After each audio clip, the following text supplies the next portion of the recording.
कैसे हुआ भगवान शिव का जन्म। भगवान शिव के जन्म के बारे में बहुत सारी कथाएं प्रचलित हैं। शिव पुराण में लिखा है कि भगवान शिव स्वयंभू हैं, यानी उनका जन्म अपने आप ही हुआ है। वहीं दूसरी ओर विष्णु पुराण में बताया गया है कि भगवान विष्णु के माथे से निकलते तेज से शिव की उत्पत्ति हुई थी और उनकी नाभि से निकलते हुए कमल से ब्रह्मा जी का जन्म हुआ था। दूसरी ओर शिव पुराण में यह भी कहा जाता है कि एक बार की बात है कि जब भगवान शिव अपने घुटने मल रहे थे तब उससे निकले मैल से भगवान विष्णु का जन्म हुआ था। जब बर्बरिक ने चलाए कर्ण के कवच पर 3 बाण, क्या होता अगर कभी कर्ण और बर्बरिक का युद्ध होता, जहां एक तरफ बर्बरिक के पास थे 3 ऐसे बाण जो कि कुछ क्षण में ही पूरा महाभारत युद्ध को समाप्त कर देते, तो वहीं दूसरी ओर कर्ण का कवच बना था अमृत से, जिसे कोई भी भेद नहीं सकता था। और अगर कर्ण और बर्बरिक का युद्ध होता भी तो उसे देवता रोक देते। मरते हुए कर्ण ने श्री कृष्ण से क्या पूछा। मरते हुए कर्ण ने श्री कृष्ण से पूछा कि आखिर मेरा दोष क्या था। मेरा जन्म होते ही मेरी माँ ने मुझे गंगा में बहा दिया। क्या अवैध संतान होना मेरा दोष था। द्रोणाचार्य ने मुझे विद्या नहीं दी क्योंकि मैं क्षत्रिय पुत्र नहीं था।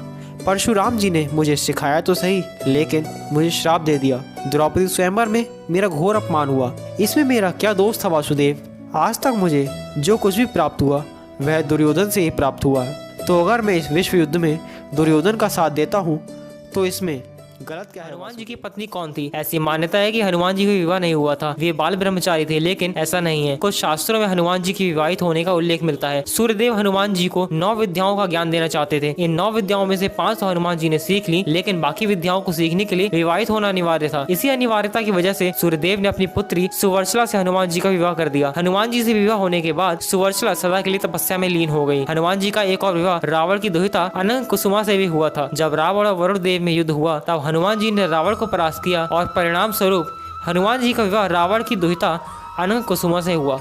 जब वरुण देव और रावण में युद्ध हो रहा था तब हनुमान जी वरुण देव की ओर से युद्ध लड़ रहे थे और विजय प्राप्त की। इस बात से प्रसन्न होकर वरुण देव ने अपनी पुत्री सत्यवती का विवाह हनुमान जी से कर दिया। इस तरह हनुमान जी की 3 पत्नियां हुई। हनुमान जी ने विशेष परिस्थितियों में विवाह तो किए, लेकिन उन्होंने कभी भी अपनी पत्नियों के साथ वैवाहिक जीवन व्यतीत नहीं किया और आजीवन ब्रह्मचर्य का पालन किया। हनुमान जी के गुरु कौन थे। हनुमान जी बहुत ही बड़े राम भक्त हैं। यह एक ऐसे देव हैं जो भक्त में भी बड़े हैं और योद्धाओं में भी बड़े हैं। भगवान हनुमान जी बाल ब्रह्मचारी हैं।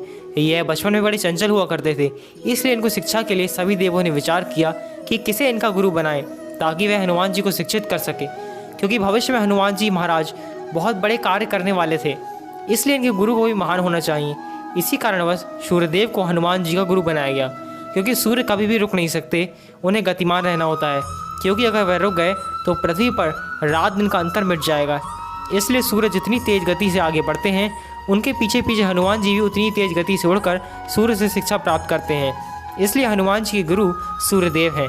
एक मान्यता के अनुसार हनुमान जी के गुरु मातंग ऋषि को भी बताया गया है। मातंग ऋषि शबरी के भी गुरु थे और कहते हैं कि मातंग ऋषि के आश्रम में ही हनुमान जी का जन्म हुआ था।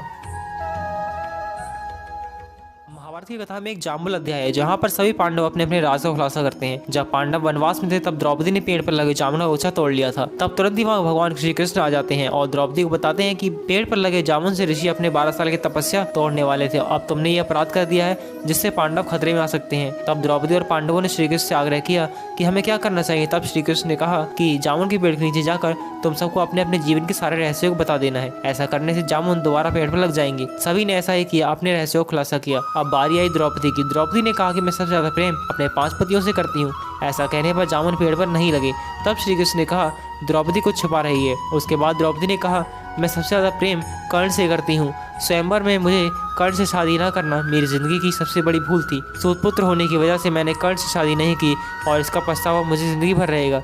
अगर मैं कर्ण से शादी करती तो मुझे इतने कष्ट नहीं झेलने पड़ते। ऐसा कहते ही जामुन पेड़ पर लग गए और कर्ण ही वह छठा पुरुष था जिससे द्रौपदी प्रेम करती थी।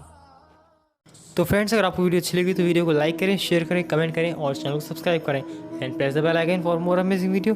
तो चलिए मिलते हैं नेक्स्ट वीडियो में, तब तक के लिए थैंक्स फॉर वॉचिंग।